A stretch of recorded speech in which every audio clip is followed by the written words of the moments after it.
The other day at work, I asked my coworker something that I had actually brought up at family dinner on January 1st, and that is, how did you fail yourself in 2019?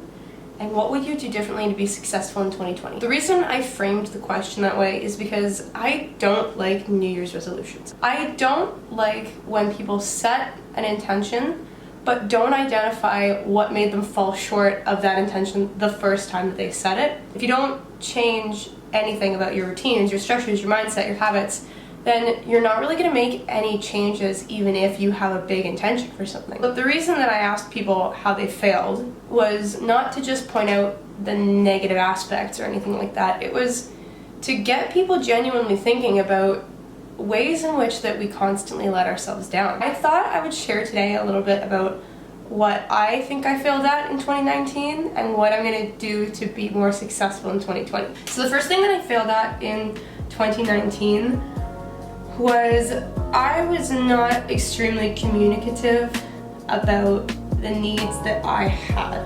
There are certain people, I believe, who don't like to leave a conversation unfinished.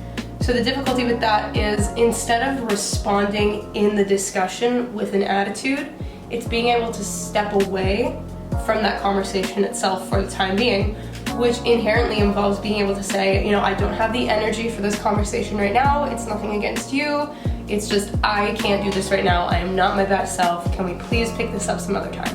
And that applies to literally any situation at all. If you aren't comfortable having a conversation, you need to be able to say, I can't do this right now.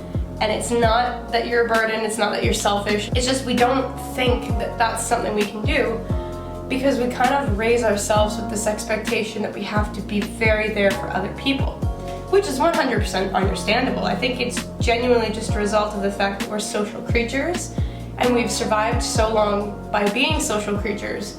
And now, in this age where we're linked so heavily and we don't have to worry as much about building social connections for pure survival, we can build them with a little bit more of a pleasure aspect in mind, where we can be a lot more selective of our company, and we can decide how the people we surround ourselves with influence the environment that we create for ourselves. Another thing is, I was not communicative of my needs with myself. A couple years ago, I was depressed because I was not working somewhere that made me feel like I was doing anything productive. I didn't have a good community, I wasn't in school, I wasn't learning, wasn't doing anything. I was not fulfilled in any aspect of my life, and so I was binging out on food and shopping and many other unhealthy habits. I recognized that even though I didn't have more unhealthy habits this year than normal per se, I neglected the ones that made me feel good. Hi, Odie. There's a puppy here.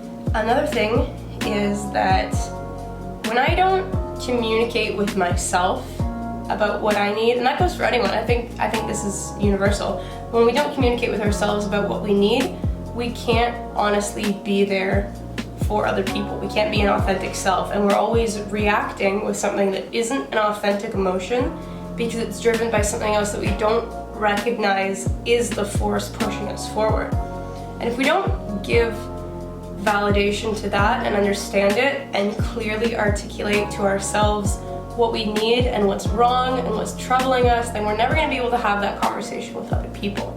The next thing that I am working on for myself is I want to make more use out of my day, because I was waking up late so much this school year and I hated the classes that I was doing, so I just never went to class. And I don't want my day to be filled with things that I don't want to do, quite genuinely, so I'm going to be switching that up.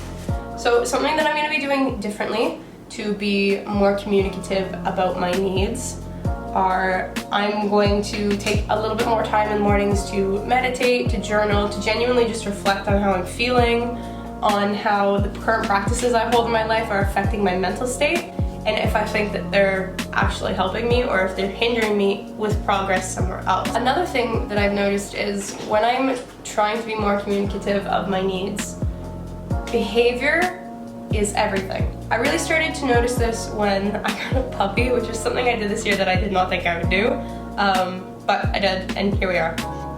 I realized very quickly how my behavior affects others because dogs are creatures that entirely pick up on your own energy. So sometimes my dog would be going crazy as this tiny little puppy running around the house, and I'd wonder, what the hell are you doing? And then I realized that I was very stressed out.